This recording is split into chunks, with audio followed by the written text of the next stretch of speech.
Gold Star campaign is basically a sticker that we partner with our chambers of commerce in Crestview, Destin, Niceville, and this basically is going to be a business relationship with our community outlets, retail stores.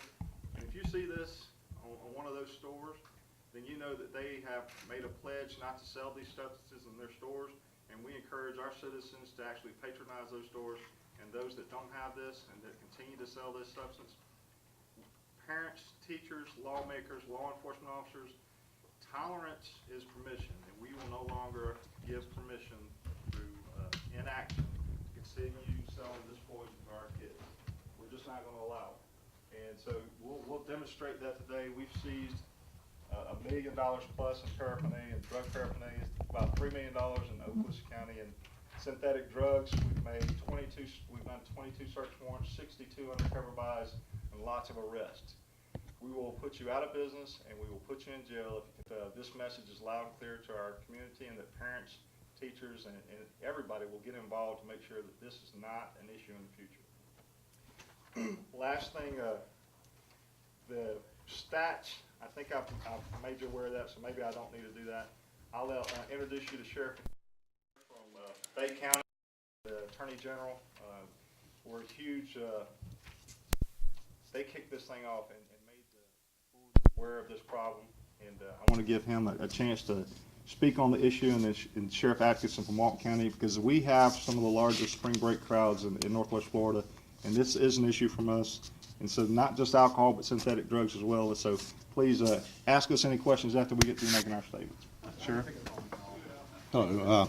I would just echo the sheriff's words that he said. This is dangerous. This is deadly.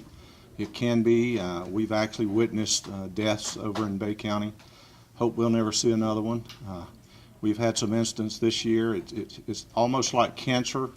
About the time you think you have it cured, something else pops up, but we are looking for a cure every day. It's a horrible thing, and the kids have no idea what they're doing.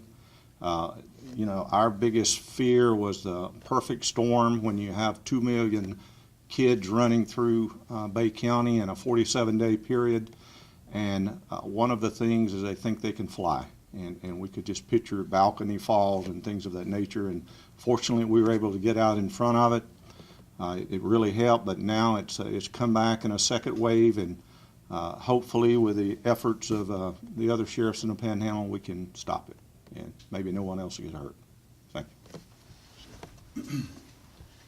I think probably one of the most pertinent things is the fact that you have a unified effort in fighting synthetic drugs, underage alcohol, tobacco use, those things that, while associated with spring break, should not be considered tolerated. And I think that's one thing you see with the sheriffs here from your Panhandle counties as well as statewide. We understand this is a serious, serious issue, and we want to get that message out to our visitors. We want to have family-friendly, safe place for you to come and visit. However, if that is not an alternative, if that is not your desire to come and be family-friendly, to follow the law and be safe, then we're going to offer you another option.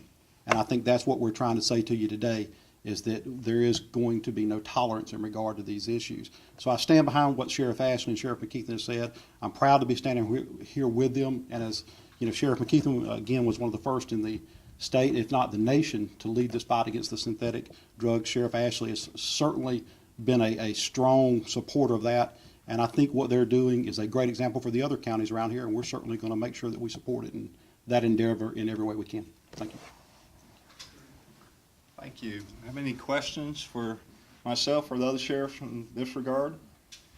I want to add our Attorney General was Yes, really, we can't forget our Attorney General, Pam Bondi. She was helpful, and she continues to be, her office continues to be helpful in outlawing these substances as they change. And what happens is the elements in these chemicals or that they spray on these substances is constantly changing the compound series, and she stays out in front of it. Her office does. She has the authority through our Constitution, through our statutes, to outlaw a substance until it can get before our legislator, and she certainly is not shy about using that authority. So we can't thank her and her office enough for assisting law enforcement in this issue. Our emergency medical services, our hospitals and the like, they've certainly seen a spike in it. The health departments, everybody's becoming more aware of it so that we can identify it, creating drug tests so that we can, those folks that are driving buses, airplanes, and military service and the like, that we have some means.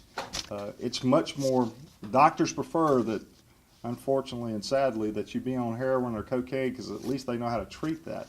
There is no treatment for when these kids come into hospitals and have ingested a substance that they have no idea what it is. So certainly we want to thank her and her office, Commissioner Bailey and FDLE, and their efforts to identify these things as we continue to go and outlaw them as we continue to go.